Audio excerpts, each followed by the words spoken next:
Assalamualaikum warahmatullahi wabarakatuh. Perkenalkan, nama saya Azizah Fadilah dari program studi Pendidikan Islam Anak Usia Dini semester 3. Di video ini saya akan menjelaskan tentang sejarah perkembangan hadis dan pembagian hadis jika ditinjau dari segi kualitasnya. Untuk memenuhi tugas mata kuliah studi hadis dengan dosen pengampu Bapak Ibrahim Muhlis, STHI, MAG. Sejarah perkembangan hadis ini merupakan periode yang telah dilalui oleh hadis, kemudian tumbuh dalam pengenalan dan pengamalan umat muslim dari generasi ke generasi. Keberadaan hadis sebagai salah satu sumber hukum dalam Islam ini memiliki sejarah perkembangan dan penyebaran yang begitu kompleks, mulai dari pada masa Nabi, kemudian dilanjutkan pada masa sahabat dan tabi'in. Nah, untuk mengetahui lebih lanjut mengenai sejarah perkembangan hadis ini, mari kita simak video berikut ini. Setidaknya ada 7 periode dalam sejarah perkembangan hadis ini. Periode yang pertama yaitu pada masa Nabi Muhammad. Pada masa ini dikenal dengan Asrul Wahyi wa Takwin, atau masa turunnya wahyu dan pembentukan masyarakat Islam. Artinya pada masa itu wahyu turun kepada Nabi Muhammad, kemudian sampai pada para sahabat dan pada akhirnya sampai kepada umat muslim. Yang kedua, hadis diterima sahabat secara langsung dari Nabi dan tidak langsung atau melalui sahabat lain. Artinya ada 2 metode bagaimana hadis ini diterima oleh para sahabat. Kemudian belum ada perintah menulis hadis secara khusus. Nah, karena saat itu hadis dikhawatirkan tercampur dengan nas Al-Quran sehingga tidak ada perintah khusus untuk menulis hadis. Hadis hanya ditekankan untuk dihafal, dipahami, dipelihara, dan diamalkan dalam kehidupan sehari-hari serta disebarkan kepada orang lain. Kemudian, periode yang kedua atau yang dikenal dengan periode Khulafaur Rasyidin, yaitu Abu Bakar, Umar, Utsman, dan Ali, di mana periode ini terjadi sekitar tahun 11 sampai 40 Hijriah. Ada 2 poin yang dikembangkan pada periode ini. Yang pertama, periwayatan dan penulisan hadis terbatas lebih kepada Al-Quran. Nah, sama seperti di zaman Nabi. Hanya saja pada periode ini ada beberapa sahabat yang menulis hadis, namun tidak ditekankan. Karena pada masa Khulafaur Rasyidin ini masih terfokus pada pengumpulan dan juga penulisan Al-Quran, sehingga khawatir tercampur. Kemudian poin yang kedua, diriwayatkan dengan 2 cara. Jadi, pada masa itu hadis diriwayatkan dengan 2 cara. Yang pertama, lafaz dan maknanya, kemudian yang kedua, maknanya saja. Periode ketiga yaitu periode sahabat kecil dan tabi'in, atau yang dikenal dengan masa berkembang dan meluasnya periwayatan hadis. Ada 3 poin penting yang dikembangkan pada periode ini. Yang pertama, penyebaran hadis dan pencarian hadis ke pelosok.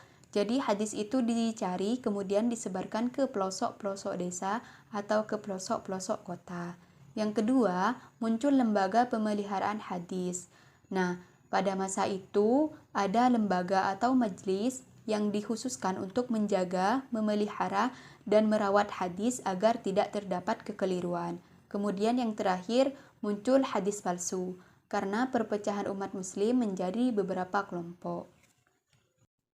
Periode keempat di sini terjadi pada abad kedua dan ketiga atau pada tahun 101 Hijriah. Periode ini dikenal dengan masa penulisan dan pembukuan hadis. Terjadi pada masa Khalifah Umar bin Abdul Aziz karena banyak perawi yang meninggal.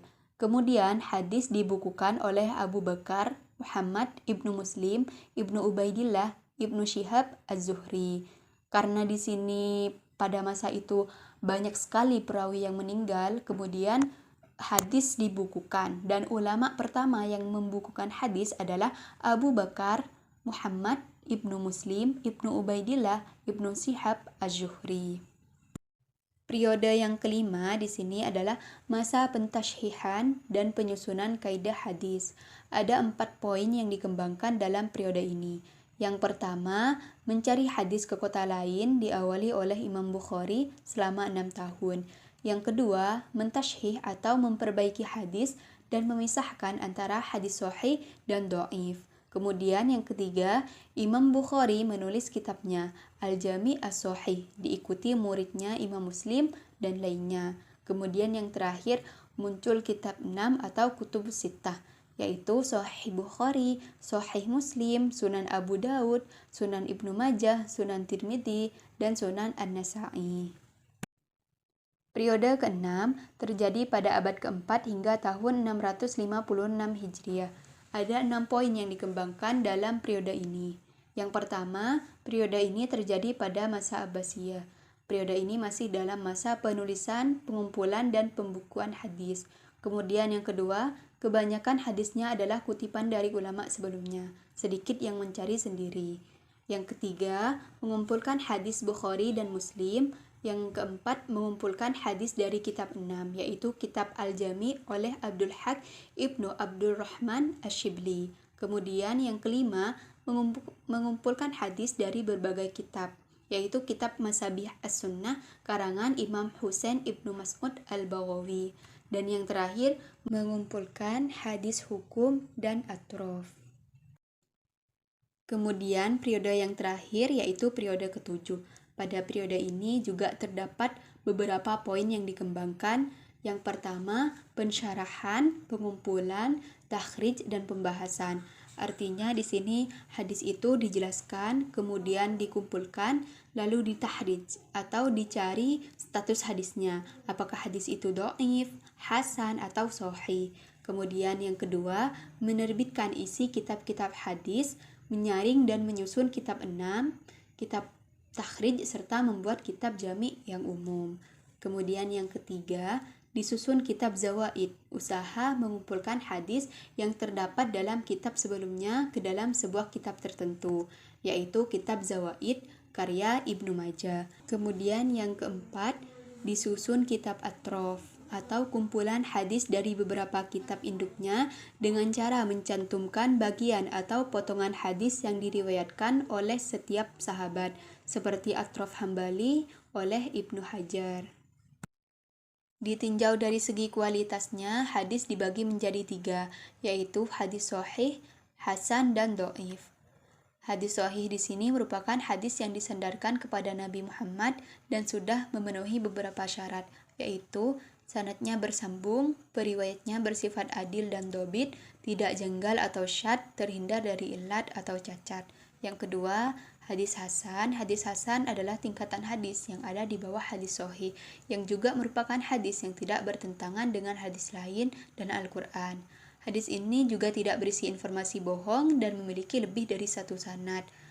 Hadis hasan di sini juga memiliki beberapa syarat, yaitu sanadnya bersambung, diriwayatkan oleh perawi yang adil dan dhabit, tetapi tingkat hafalannya masih di bawah hadis sahih, tidak bertentangan dengan Al-Quran, dan tidak terdapat cacat. Yang terakhir, hadis dhaif. Hadis dhaif atau hadis lemah adalah hadis yang tidak memenuhi persyaratan hadis sahih dan hasan. Hadis dhaif tidak sama dengan hadis maudhu atau palsu. Hadis dhaif adalah hadis yang bersumber dari Nabi Muhammad, tetapi perawi hadisnya tidak kuat hafalan ataupun kredibilitasnya, atau ada silsilah sanad yang terputus. Demikian penjelasan mengenai sejarah perkembangan hadis dan pembagian hadis. Semoga penjelasan tadi bermanfaat bagi kita semua, dan saya meminta maaf apabila ada kekeliruan dalam penyampaian materi tersebut. Akhir kata dari saya, kurang lebihnya mohon maaf. Assalamualaikum warahmatullahi wabarakatuh.